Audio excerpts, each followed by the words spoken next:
after I'd been to Budge, because I'm a teacher, I have my summers free, and I don't actually do anything really in summer holidays. So I actually visited an ethical fashion show that AFP had supported another group do, and then I thought, well, we don't have a youth group in our Samaj, so this might be not something that we can start up in our Samaj.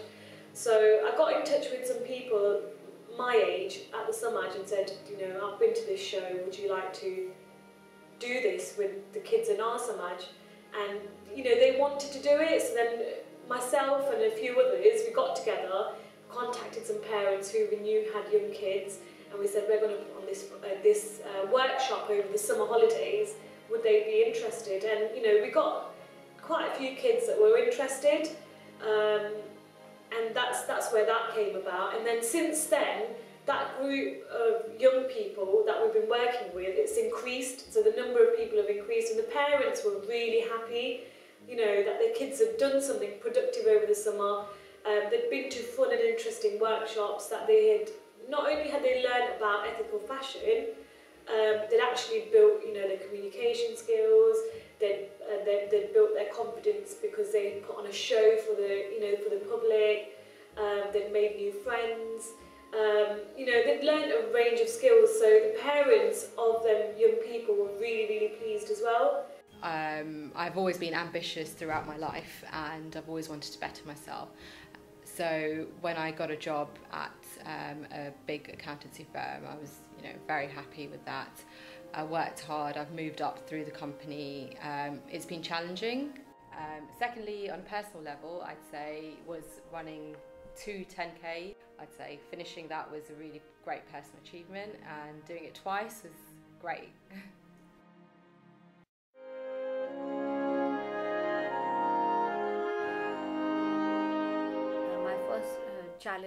Big challenge came to me when I first arrived in this country, in the United Kingdom, in 1988. It was summer, I remember, and it was, I had just accompanied my husband, who had joined the BBC as a broadcast journalist, and he had come for 3 years on a contract, and I just joined him like part of his baggage to this country. And again, I did not realize what a big change it was going to be, because in India, before that, I had been a lecturer for almost 10 years in the university, and when I came to this country, I was just a nobody. And so I had to start from scratch, and I had to almost reinvent myself. Moreover, I had the disadvantage of not knowing how to get into the job market. Now, I had lots of qualifications and a great deal of experience.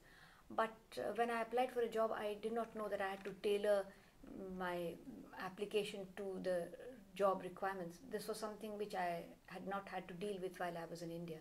And so I had to really learn it through trial and error, because there was nobody who told me that. So it was like learning ropes to climb up and to stand up. And that was very difficult. And when I was not even called for an interview sometimes, I started thinking, oh, maybe they are discriminating against me because I'm not a white person, that I'm Asian, so I'm not even being given an opportunity, and I started really feeling very bad about it. But then I realized that it wasn't their fault, it was perhaps my own fault, because of which I wasn't even being considered for an interview. I remember when I left my career to set up Sari, the barriers were my family barriers, because I'd left a career and I was going off and doing this crazy thing about recycling old saris, and my parents were like, well, where's that going to get you? That's not going to find you a husband or this or that, or get you enough money to do this or anything like that. And they thought that I was absolutely, I had gone mad. That's what they thought had happened to me. Yet my father, I won him around, and he supported me immensely in the end. But I remember culturally the barriers of doing something like Sari was phenomenal. That people today think it's innovative, that it was exciting, that it was something that nobody else was doing. But I remember when I was first setting it up, I didn't get that kind of support setting up. So it was very lonely setting up something like this. And when you get rejected by everybody, you know, your customers, the people that you want to go and knock on the doors, they're turning you away. When manufacturers are turning you away, when you're getting rejected by everybody, you do feel extremely lonely. And I used to love dancing, and my eldest brother actually supported me very much, because my mom wasn't that much brave to send me to the dancing school, and I am a Muslim woman. It is a religious also concern that women shouldn't be dance. Even dancing is not allowed at that time, people think. And he one day asked me, you can hide your belts and put it in the bag and your costume, and I can carry you to the dance school. I used to go with when my husband stopped working in the BBC and became fully freelance, I was already working here full time, but then when he became freelance, I had suddenly to become the sole earner, the main person on whom the family would run, on whose earnings the family would run. So that was a big change. And moreover, he set up an organization, the South Asian Cinema Foundation, a voluntary charity that was devoted to film education and developing a new film culture. And they were always in need of funding, need of volunteers. And so I had to give a lot of my time and energy to help that organization to stand.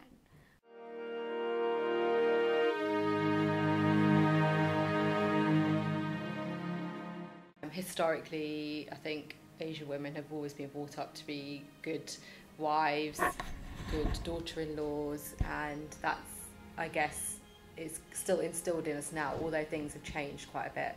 And I think Asian women sometimes feel, and I think women in general sometimes feel they need to choose between a career and their personal life. So I think that's one block stopping people from moving up in the business world faster, if at all.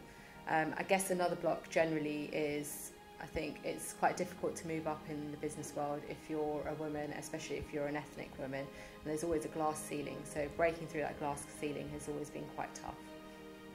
As women, you know, we have to have career breaks because we end up having children. So that kind of becomes something, not that I would change that for anything in the world, but it does impact on your career. And then you are in an industry now where I'm in an industry that is full of men owning these businesses. So when you go in there and say, this is what I want to do and this is how I'm going to do this, you can get laughed at, and you have to struggle with that and actually ensure that people are listening to you. And it's very hard to be listened to if you kind of not all kind of abrasive and aggressive and everything. And I am very aware that I don't want to be seen as that kind of a businesswoman. I want to be seen as somebody who is enlightened, as somebody who can empower people, and somebody who can actually give encouragement to this kind of work in practice rather than drumming it into people. I actually got the job, the school called Sir William Collins School, and it was really hard to teach Bengali because my language head wants me to introduce Bengali, and whole year 7, not only Bengali children should learn Bengali, they have to, whole year 7 have to learn Bengali. Then when I try to teach them, no one actually, the white people, children, wants to learn Bengali. They said, why we are going to learn Bengali? It is not our language. You go back to your Bangladesh, something like that. They throw the exercise book, pencils, pen, really hard to control them. Then I told, once I have got the idea, why I'm not doing the cultural show where they can actually maybe show their interest. Then our school staff, the teachers, helps me such a lot, and actually we are very successful to do the cultural show. And I choose the songs which one they can sing, Bengali and English. And I actually ask all staffs to wear Bangladeshi Indian outfit as well, and they agreed to do that. I supply the saris, blouses, and pajama, Punjabi, and they are really like to wear this, and we did the show. Few brave white kids actually came to join the show. They did it very well, and after the show, I think it's really works. The other children missed the show, and they try to become closer and try to show little respect. Eventually, not only the year 7, we introduce year 8, year 9, and we are succeed to do the GCSE and A levels afterwards.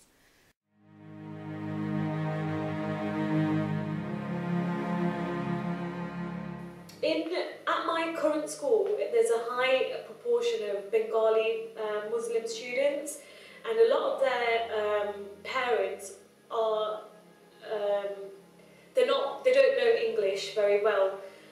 So what I've done is, in my free time, I've offered to give ICT lessons to parents of the Bengali students. So I get, once a week, I teach women who are parents of our students ICT, and they totally love it. So I've been teaching them basic ICT skills such as typing. I've helped them use the internet, and I've showed them how to search for jobs. So, not only does it help them to keep an eye on the kids, but it empowers them so that they can use the computer as well.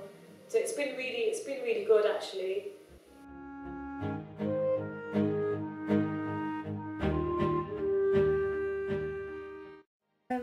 I guess I'd start by making sure that there was good education for all women, starting from a very young age. I think having that opportunity and giving that opportunity to everyone in every single country would be able to give them courage to set themselves goals, whether they're high goals or not so high goals. It's just goals for them to achieve what they want to achieve. And at the end of the day, the sky is the limit, so they should be able to have that attitude as well. And I think education is something that will give them that. And I don't really know that there is anything that I would change. I would love there to be more equality, but then I've created my own equality. And I guess as an entrepreneur, you can do that. I don't work in an employed section where I need other people to recognise my equality. I can create that for myself. I want to think that we can have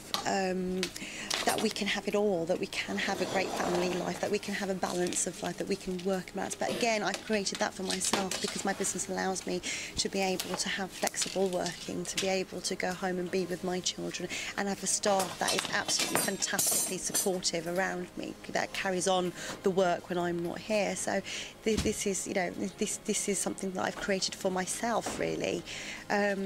And I would encourage everybody to do the same. If you want something, you can always achieve it. There's no, there's no barriers. I mean, there are barriers, but if you want something, then there's no reason why you can't achieve it just because you're a woman. If they have got dream, they try to keep the dream with themselves. One day, this dream will be successful. Doesn't matter which way, might